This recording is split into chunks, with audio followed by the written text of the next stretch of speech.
अगर तुम्हें जुकाम और खांसी हो गई है तो सबसे पहले गर्म पानी पीना शुरू करो। इससे इम्यूनिटी स्ट्रांग होती है। दिन में 1 या 2 बार भाप लेना भी बहुत फायदेमंद होता है।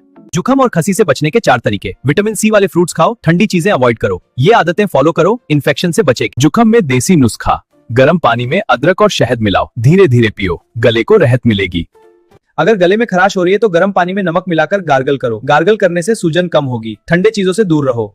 जुकाम और खांसी से बचने के लिए इम्यूनिटी स्ट्रांग होना बहुत जरूरी है। रोज अच्छा खाना, सब्जी और प्रोटीन वाली चीजें, पानी ज्यादा पियो और पूरी नींद लो। जुकाम होने पर कुछ गलतियां बिल्कुल नहीं करनी चाहिए। बहुत ठंडी चीजें खाने से बचना चाहिए। ठंडे पानी से नहाने से भी प्रॉब्लम बढ़ सकती है।